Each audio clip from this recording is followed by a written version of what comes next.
What is a single camera drama? A definition of a single camera drama would be the shooting of a program with one camera as opposed to using two. That was probably the easiest definition, but most of you probably won't understand. So the point of this presentation is to give you an idea of how single camera dramas work and why they may sometimes be more effective than multi-camera dramas. Slide 2. How is single camera different to multi-camera? When producing a narrative of any sort, you have deadlines. This is the same with a single camera production. But the time you have on a single camera production is very limited, as certain shots will take quite a while to get. This means that there is less time for more important things such as editing and also getting the other shots done. If you only have one camera, then this means that you will have to move around in order to get that perfect shot because you won't have any other cameras there to capture the shot from a different angle. I found another quotation from the internet which says, at first, when film directors did not have a choice, there was no way to synchronize multiple cameras on a single scene. Although this started out as a seeming limitation, I think this quote is trying to say that at first directors didn't have a choice because there was no way they could make both cameras work at the same time. Slide 3. What are the features of a single camera?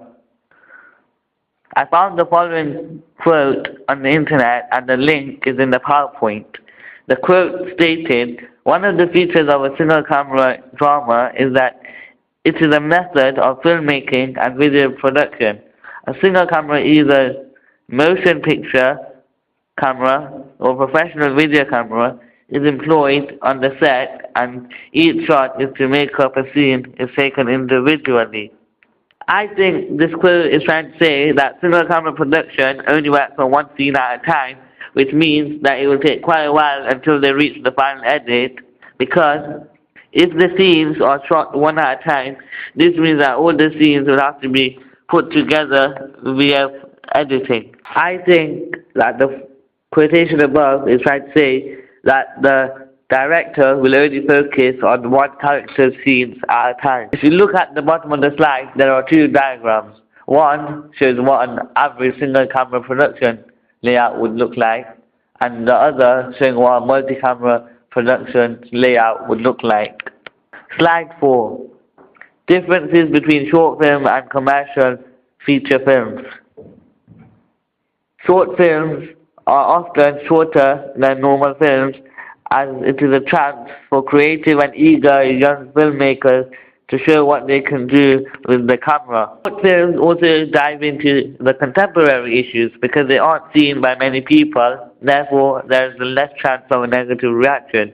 Short films may also be more interesting than normal films because there might be people out there in the world who are concerned about the real issues. A short film is no longer than 40 minutes as it has to be short.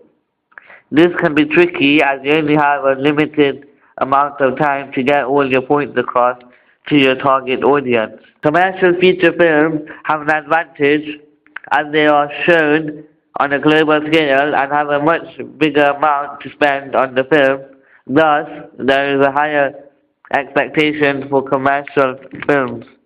Because short films are shorter than average films, this means that they are cheaper and easier to make, and also the cinemas can give out more showings.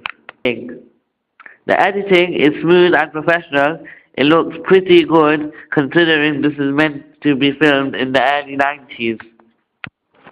The edit has to be in line with the type of editing you would expect at that point in time, because if it doesn't, then it won't look realistic.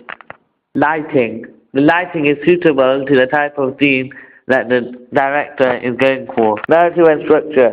I think the structure of the narrative can be improved by giving small hints to what's going to happen later on in the narrative, because at first it doesn't really make sense because we don't really understand the storyline. But slowly, as the storyline progresses, we get a better understanding of what the director is trying to get across.